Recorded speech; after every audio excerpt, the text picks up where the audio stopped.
Ils sont devenus quoi les acteurs du Prince de Bel-Air? Je peux t'assurer que certains parcours vont te surprendre. Sitcom qui marque plusieurs générations, le Prince de Bel-Air fait son apparition à la télévision en 1990 et révèle au monde entier Will Smith. L'acteur a 22 ans, interprète le rôle de Will, un jeune ado issu des quartiers pauvres de Philadelphie qui vient se racheter une conduite chez son oncle Phil et sa tante Vivi, propriétaire d'une magnifique villa du quartier résidentiel de Los Angeles, Bel-Air. Ce générique et cette chanson vont forcément te rappeler des bons souvenirs.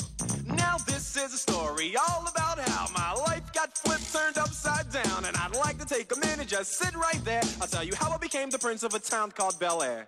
Alors pas la peine de revenir sur la carrière de Will Smith, je peux simplement te dire qu'il est toujours resté très attaché à son passé de prince de Bel-Air. L'acteur n'a jamais renié son passage à la télévision, bien au contraire, puisqu'il a organisé et produit une émission spéciale pour les 30 ans de la sitcom en septembre 2020. Il est enfin à l'origine de la série Bel-Air, reboot bien différent du Prince de Bel-Air qui en est déjà à sa 3e saison. Bon, et les autres alors? Que sont-ils devenus, les membres de la famille Banks? On rentre dans le vif du sujet avec Carlton, interprété par Alfonso Ribeiro. Après un passage à vide et l'échec de la série In the House, l'acteur fait son retour à la télévision. En 2014, il gagne la 19e édition de Danse avec les stars aux États-Unis, où il refait même son pas le plus célèbre.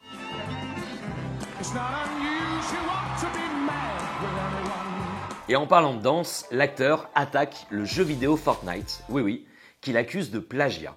En effet, dans le jeu en ligne, les joueurs peuvent choisir la danse de Carlton pour fêter une victoire. Malheureusement pour lui, son déhanché devenu culte n'a pas été reconnu comme véritable chorégraphie. Alfonso reste néanmoins dans le cœur des Américains et attire les producteurs de jeux télévisés et d'émissions de divertissement. C'est comme ça qu'il décroche la présentation de America's Funniest Home Video, l'équivalent américain de Vidéogag en France. Alfonso est resté très proche de pas mal de membres du casting du Prince de Bel-Air et n'hésite pas à accompagner son pote Will Smith dans des talk-shows lorsque ce dernier lui demande, comme ici dans le Graham Norton Show.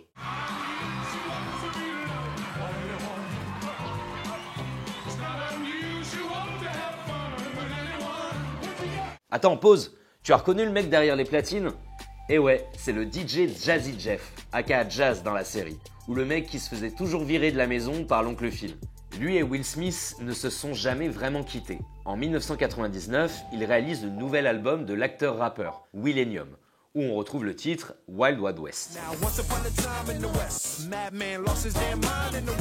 À 58 ans, DJ Jazzy Jeff continue aujourd'hui son activité de DJ. Il est également un producteur de musique reconnu, comptant plus d'1 million d'abonnés sur Instagram. Il a monté son propre label et découvert de nombreux talents du hip-hop, dont un certain Mac Miller. Jazz compte des centaines de collaborations avec des artistes dont Eminem. Ça te situe juste le niveau du gars. Elle aussi a tenté de faire carrière dans la musique mais n'a pas eu le même succès que Will Smith ou Jazz. C'est Tatiana Ali, aka Ashley Banks, dans Le Prince de Bel-Air. À 18 ans, elle sort un album R&B, Kiss the Sky, dont personne ne se souvient vraiment. Mais après l'échec vient le succès, puisque l'actrice obtient quelques années plus tard un diplôme en sciences politiques et histoire afro-américaine à l'université d'Harvard. Harvard, c'est juste la meilleure université au monde. Elle s'engage en politique auprès de Barack Obama, tout en jouant dans Les Feux de l'amour, normal. En 2008, on la retrouve dans le clip de will.i.am, Yes We Can. Tatiana obtient sa propre sitcom, Love That Girl. L'aventure s'arrête rapidement. Aujourd'hui, celle qui interprétait Ashley use de sa notoriété pour soutenir plusieurs causes caritatives et humanitaires et reste également très engagée en politique. Des activités sérieuses qui ne l'empêchent pas l'année dernière de participer à RuPaul's Secret Celebrity Drag Race, l'équivalent de Masked Singer mais version drag queen. Je te parle des parents Banks dans un instant, mais avant cela, des nouvelles du petit Nicky. Ross Begley n'a pas percé, malgré une apparition dans le film Independence Day et quelques petites productions de films d'horreur. Il est aujourd'hui agent immobilier à Los Angeles. Et Hilary, Karine Parsons est restée proche d'une bonne partie du casting, après que sa carrière d'actrice se soit essoufflée dans les années 2000, malgré quelques apparitions à la télévision. Karine a néanmoins su rebondir en devenant une autrice reconnue de livres pour enfants. Et le majordome de la villa de Bel-Air alors? Jeffrey, il est retourné au pays, au Royaume-Uni. Joseph Marcel y vit et y fait surtout une brillante carrière au théâtre. On a également pu le voir à la télévision dans l'un des rôles principaux de la série Brothers and Sisters. Plus récemment, on l'a découvert en prêtre dans un film d'horreur, Exorcism of God. Un hommage à présent, celui du casting à l'acteur James Avery, oncle Phil, qui nous a quittés en 2013 suite à des complications lors d'une chirurgie cardiaque. Une séquence émotion diffusée lors du show Réunion pour les 30 ans du Prince de Bel-Air en 2020. Après le Prince de Bel-Air, James a enchaîné de nombreux rôles dans des séries et quelques seconds rôles dans de grosses productions ciné. Il était également connu comme comédien voix off puisqu'il interprétait de nombreux personnages de dessins animés cultes des années 90-2000. Pour finir, comment ne pas évoquer Tante Viviane? Deux actrices ont interprété le rôle, Janet Hubert et Daphne Reed.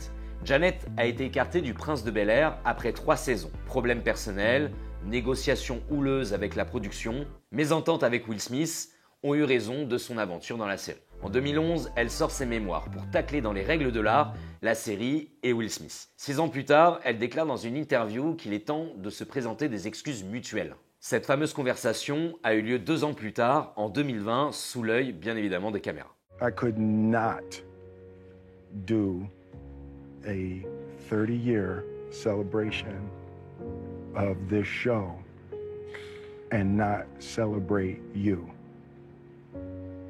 La hache de guerre enterrée, Janet a même volé au secours de Will Smith en pleine tempête médiatique suite à la gifle assénée par l'acteur à Chris Rock lors de la cérémonie des Oscars de l'année dernière. Pour finir, un mot sur Daphne Reed, la seconde tante Viviane. L'actrice a su surfer sur le succès du Prince de Bel-Air en devenant une véritable businesswoman.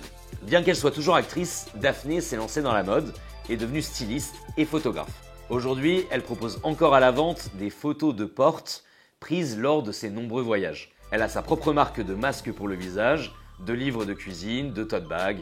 Allez, une dernière anecdote ou plutôt une devinette. Dans le clip Touch the Sky de Kanye West, on peut voir une actrice qui a joué dans le Prince de Bel-Air.